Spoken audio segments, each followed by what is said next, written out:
The Synod of New York and Philadelphia in the year 1788 drafted what would become known as the Presbyterian form of government. And they outlined 8 principles of Presbyterian polity. The fourth principle states that truth is in order to goodness. And they went on to affirm that there is an inseparable connection between faith and practice. So, what does this mean? What does it mean to say that truth is in order to goodness?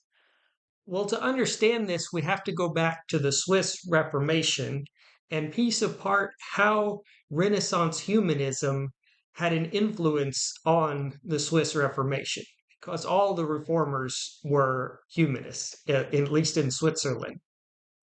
So, one of the driving motives, probably the most important motive of Renaissance humanism, is the idea that the truth is what matters. The truth is out there, but the truth gets misunderstood over time.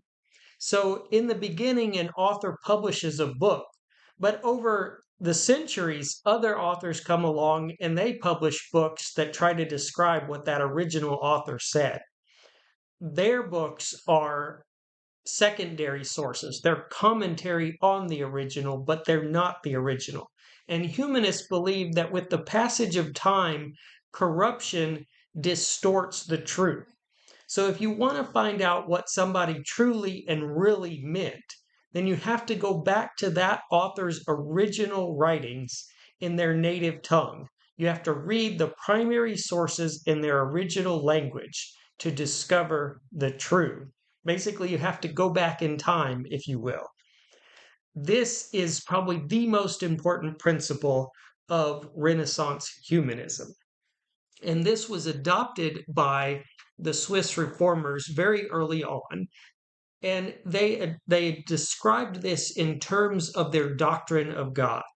So, unlike the German Protestant Reformation, where Luther's primary concern was, how do I know I am saved?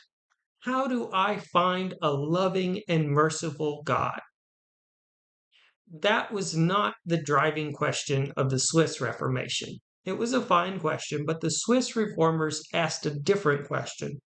They said, how do I know in truth that I am saved?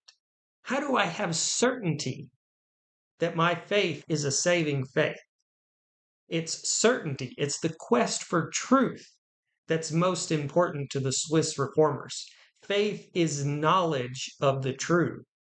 So the Swiss reformers said, or Huldreich Zwingli more specifically said, to know the truth, you have to go back to the original source of all that is. That is God. So God is unos solos creator. That means one only God or one only creator. That is to say, God is the only uncreated creator of all that exists. God is the primary source par excellence. If you want to know in truth that your faith is a saving faith, you have to go back to God because only God can give forth knowledge of the truth. All truth is found in God. That was Zwingli's position. And you can see this in the First Helvetic Confession, which says that God, or the Word of God, is the loftiest and most ancient and most perfect source of all that is. It's very deeply humanistic language about God. So it's kind of a theological humanistic language.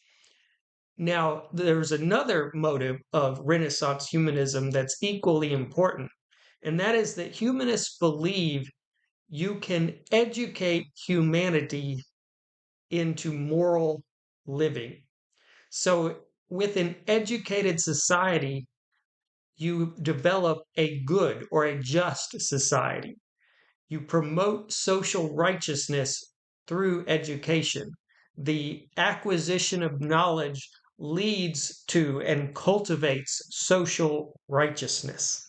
That's a very strongly humanist belief because they believe that human beings, as intelligent beings, have to go forth and to acquire knowledge in order to be virtuous beings, that it's knowledge of the true which leads to living the good life. If you know the true, you will do the good.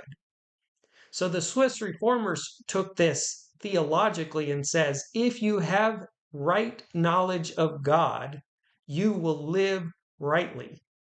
Thus, there is an inseparable connection between faith or knowledge of the good and living the good life or being righteous and moral.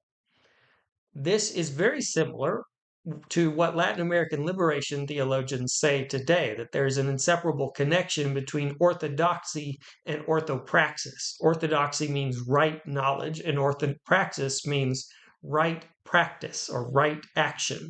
So if you know the good, you will do the good. That's what liberation theology says, although they tend to say if you're doing the good, it's proof that you have good theology, you know the truth. Now, most of these liberation theologians were Catholic. They were not Presbyterian, though there were some Reformed liberation theologians in Latin America. But Gustavo Gutierrez is probably the most significant of these. And he once said that if you know God, you will do justice. This is exactly what the Presbyterian Church is saying when they state that truth is in order to goodness. So if you know the truth, you're going to do justice. This is a fundamental principle of the Presbyterian Church.